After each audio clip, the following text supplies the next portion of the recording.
Hello everyone and welcome back to another video on the FPL Engine YouTube channel. Now in today's video I'm going to be talking you through how my game week 5 went and also my transfer plans for game week 6 where I have in fact activated the wildcard chip.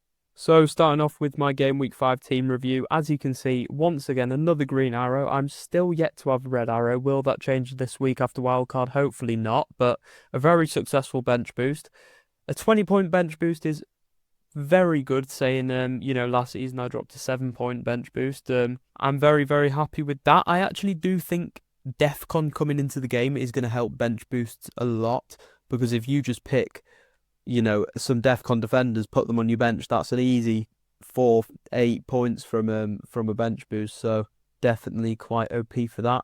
The only downside of this team this week really is the Pedro Porro 1-pointer and obviously Robert Sanchez in goal getting sent off. Now, when I saw this, that was a bit like, for me, it's time to wildcard, but obviously I thought, let's wait till tomorrow, let's see how Haaland does. I understand Robert Sanchez will be back the week after, but I want to switch keeper anyway. I'm not too happy with him longer term. Esteve, I was very happy with this week, reaching the DEFCON. I thought he would, which is why I started him. I really thought he was a safe pick versus Forest, saying how bad they've been. And thank God we bench boosted because Nico Williams came in with the 10 points. Pedro Porro with the 1-pointer, as I said, quite disappointing. But, Brighton away, it's not an easy fixture to have. Daniel Munoz versus West Ham away. To be totally honest, I didn't expect a little bit more than from him. But this is why I also think DEFCON defenders are just so much better, because, you're relying on people like Porro, Munoz, Williams, all three of them, you're relying on attacking returns. And it's like, if you get yourself an Anderson, a Richards, a Tarkovsky, you're basically guaranteed 4 points every week, and that's why DEFCON is sort of changing the game. Into the midfield, Mo Salah, another captain return, still yet to have a blank from my captain. I've not had any massive returns, it's just an assist for him, but any return is a return. Antoine Semenyo doing absolutely nothing, to be honest. I still think he looked good, though, and he managed to hit DEFCON, so very, very happy with him, and I will not retract the statement. He has been the best midfielder in the game so far, and I think we all know that. Morgan Rogers, once again, this is another reason I wildcarded these two. It was the final straw for me. I just could not go another week with Ollie Watkins and Morgan Rogers in my team. And if they go and score next week, it is what it is. Rogers was taken off early. Watkins was terrible. I think I'd rather have other players, even if they start scoring now. It would be annoying if they started scoring, but I just am not happy with Villa assets at all. And it can't go on much longer. It can't, no, genuinely, it can't go on much longer because it's just terrible. And I should have known after 3 weeks of it, 4 weeks of it, but no, I let it happen for 5, and it's, it is the final straw. Bruno Fernandes, me being a Man United fan, again, very, very happy with him. I do think he's been very good at the start, hitting DEFCON, scoring goals. And to be honest with you, I would like to keep him over wildcard. Tajani Reinders with the 9-pointer. I know he went down in price. He's been frustrating for a lot of owners, but I'm very happy to own him going into Burnley at home after dropping the 9-pointer versus Arsenal away. A lot of people didn't expect that. I know a lot of people, a lot of my mates, a lot of people who also play FPL. I've seen a lot of content creators who weren't on bench boost bench him. And in fairness, I think I would have probably benched him if I wasn't, but yep, luckily I did, and luckily we didn't bench him because that 9-pointer is very good. Ollie Watkins, we've talked about him, just terrible. And João Pedro, I actually think he played really well, but the red card did sort of do them in, so I'm still very happy with him.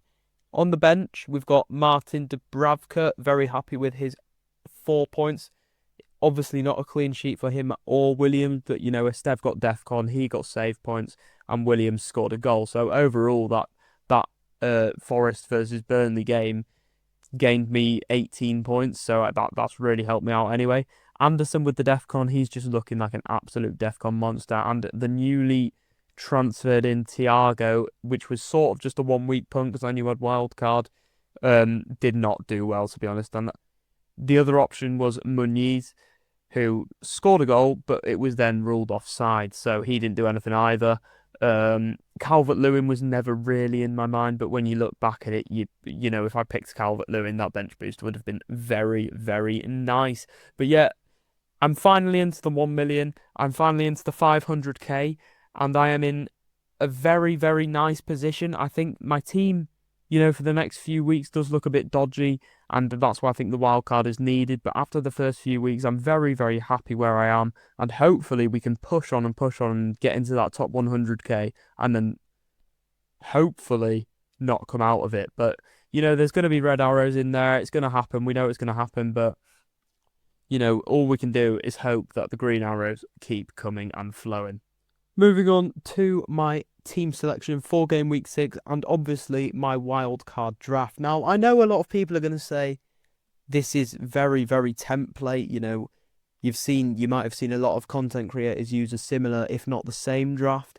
There is a very good reason for that.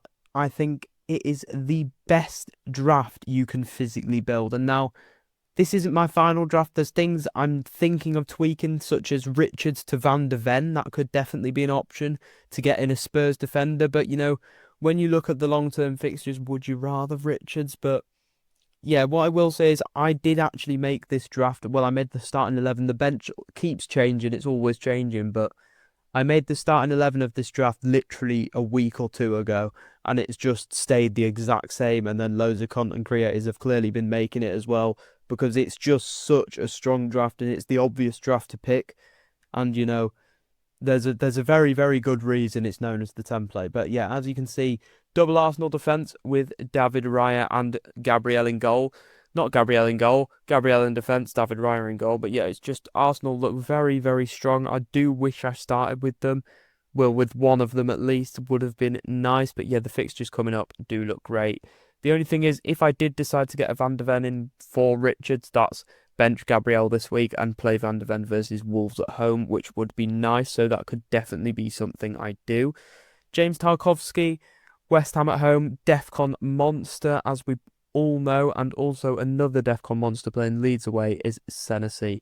And as you can see on the bench, two more DEFCON monsters in Anderson and Richards. Now, as I said earlier, I think the players, just to pick the DEFCON defenders, I think they have clearly been the best. So I am going to go down that route, and Martin Dubravka also on the bench, a cheap playing goalkeeper, is what you love. Taking a look at the midfield, as you can see, Moises Caicedo on the bench. Now, it's actually probably a weird player to bench, because a player like him you would normally put in the starting 11, but he's just such a DEFCON monster. Again, recurring theme with this team. He can come in at any point. If you need someone to start, you just need 4 points. Put him in the team. Absolutely brilliant. The rest of the midfield is basically the same apart from one man. Antoine Semenyo, again, never going out the team at this rate. He's absolutely amazing. The new man, Iliman Ndiaye, I just think on penalties, I was so close to picking him at the start of the season, and I'm not joking, I changed to Morgan Rogers in literally the last minute before deadline. And this is the thing, this is why I think you shouldn't change and sort of make decisions right before deadline, because 9 out of 10 times it's the wrong one. And I think it was pretty stupid doubling up on Villa instead of, spreading around the teams. And that's some advice I would give to everyone, and that's some advice I would give to everyone at the start of the season, at least, is to spread round teams, not go double up on a team you're not too sure of, sort of, And that's still something I like doing now, not doubling up on too many teams, even though I've done it in this literally on near enough every single team. But we have more proof now, more proof of who's playing well and stuff. But yeah, at the start of the season, definitely would not be doubling up like I did. I don't know why I did that. It's pretty stupid. And as well, pick penalty takers, because it makes such a difference. And I understand he's not at a pen yet, but Iliman Ndiaye has been absolutely amazing at the start. Speaking about penalty takers, Bruno Fernandes, again, staying in for me. Unless I end up going to Mo Salah and trying to fit in Salah and Haaland, which I just highly, highly doubt I will. I just think at the moment Erling Haaland is better. But, there is a chance I do go for Salah as well. I have made a Salah draft. It would be 3 players out this team to get Salah in, and the other 2 players are replaced with players who just are really weak, and all of that for one one player in Mohamed Salah. You know, if he blanks, it's a bit like, So I don't know about him. Tajani Reinders, again, another 90 minutes. He just looks absolutely amazing, so he's going absolutely nowhere. Finally, moving on to the attack. As you can see, again, it's very, very template, but as I said, for a good reason. I do think Erling Haaland is probably the best player in the game right now. Or, you know, up there with Semenyo. Value-wise, it's obviously Semenyo, but Erling Haaland has been the best performer. He has had a knock, as you probably know. Am I worried about it? Not really. You know, what would happen if Erling Haaland was out? You know, you'd hope we got the news before the deadline and I could switch it. But if it went into the game week and he just didn't play and if we got news he was going to be out, it would be very, very annoying. But, you know, Caicedo would come in. That team looks great either way. It's an easy switch, Haaland to Salah and someone like Caicedo. Caicedo to Salah and Haaland to someone like, and it would have to be a cheap striker, but either way, that would be fine by me.